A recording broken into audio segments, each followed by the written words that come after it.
ఎగువ భాగంలో వరద ప్రవాహం క్రమంగా పెరుగుతూ ఉంది. ఇప్పటికిప్పుడు 50,000 క్యూసెక్కుల పైచులకు వరద వచ్చి చేరుతూ ఉంది.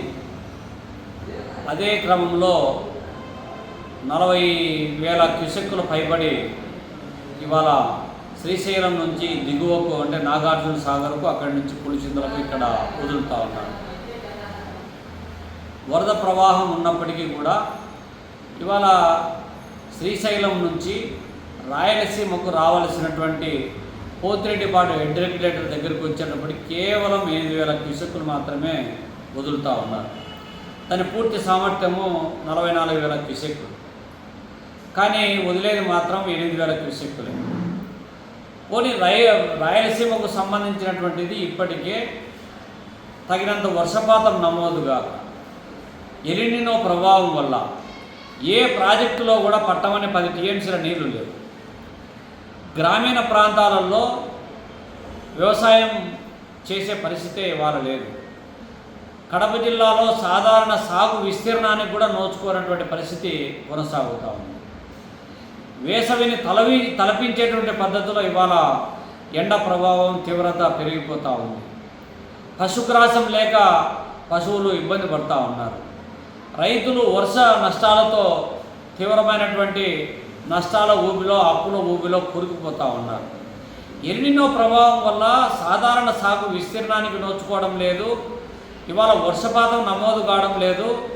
పాలక ప్రభుత్వం కానీ కనీసము ఎల్నినో ప్రభావిత రాయలసీమలో కడప జిల్లా ప్రాంతాలలో కరువు బృందాలను పంపించి పరిశీలన చేసి ఎంత సాగు అయింది, ఎంత సాగు కాలేదు, ఇప్పటికే దుక్కి దున్ని ఎరువులు విత్తుకొని ఉన్నటువంటి వాళ్ళు ఏ మేరకు నష్టపోయినారనేటువంటి ఒక ప్రాథమికమైనటువంటి విచారణ కూడా చేయనటువంటి పరిస్థితి కొనసాగుతాం.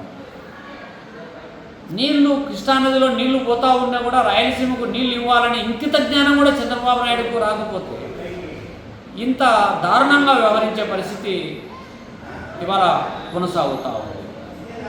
కాబట్టి ఇప్పటికైనా ప్రభుత్వము నిత్య కరువులతో తలడిల్లుతున్నటువంటి వలసలు, ఆత్మహత్యలకు నిలయంగా మారినటువంటి రాయలసీమ, అందులో కడప జిల్లాకు సంబంధించినటువంటిది నీటి విడుదల పైన స్పష్టమైనటువంటి నిర్ణయం తీసుకోవాలి. వెంటనే పోతిరెడ్డిపాడు హెడ్ రెగ్యులేటర్ పూర్తి సామర్థ్యంతో నీటిని విడుదల చేయాలి. అక్కడి నుంచి బనకిచెర్ల దగ్గర తెలుగంగకు, అదేవిధంగా నిప్పులవాగు, కేసీ కెనాల్కు సంబంధించి, ఎస్ఆర్బీసీకి సంబంధించి, జిఎన్ఎస్ఎస్ వరద కాలువకు సంబంధించినటువంటి ఈ ఛానల్స్ ద్వారా నీళ్లు విడుదల చేయాలి. తెలుగంగలో అంతర్భాగమైనటువంటి ఇవాళ వెలుగోడు రిజర్వాయర్ నింపడంతో పాటు SR1, SR2 బ్రహ్మసాగర్కు నీళ్ళు ఇవ్వాల్సినటువంటి అవసరం ఉంది. గాలేరు నగరంలో అంతర్భాగమైనటువంటి బోరకల్లు రిజర్వాయర్ నింపి తద్వారా అవుకు రిజర్వాయర్ నింపాలి. అక్కడి నుంచి గండికోట, వామికొండ, సర్వరాయ సాగర్, చిత్రావతి, మైలవరం ఈ ప్రాజెక్టు కూడా నింపాల్సినటువంటి అవసరం ఉంది. అంతకంటే నికర జిల్లాలో కలిగినటువంటి కేసీ కెనాల్కు సంబంధించినటువంటిది అలగనూరు బ్యాలెన్సింగ్ రిజర్వాయర్ నింపాలి. అదే కాకుండా ఇవాళ నిప్పులవాగు నుంచి సంతజూటూరు, రాజోలి, ఆదినిమాయపల్లె మీదుగా చివరి ఆయకట్టు వరకు నీళ్లు అందించాల్సినటువంటి అవసరం ఉంది. ఇప్పటికే చాలామంది దుక్కి దున్ని ఎదురు చూస్తూ ఉన్నారు. కళ్ళ ముందరే నీళ్లు పోతూ ఉన్నాయి, కానీ వాడుకునేటువంటి వెసులుబాటు లేదు. కాబట్టి ప్రభుత్వము నిర్దిష్టమైనటువంటి నీటి విధానం పైన చర్యలు తీసుకోవాలి. వెంటనే పోతిరెడ్డిపాడు హెడ్ రెగ్యులేటర్ సామర్థ్యాన్ని పెంచాలి. తర్వాత ఇప్పటికే శ్రీశైలంలో దాదాపు 215 టీఎంసీలు నీళ్లు ఉన్నాయి. 774 అడుగుల నీటి మట్టం ఉంది. 854 అడుగులు అమలు చేసి నీళ్లను వదలాలని చెప్పి అడుగుతూ ఉంటే, కానీ దానికి పూర్తి స్థాయిలో నీళ్లు వదలకుండా తీవ్రమైనటువంటి నిర్లక్ష్యం ఏదైతే ఉందో ప్రభుత్వం యొక్క వైఖరిని ఎండగడుతూ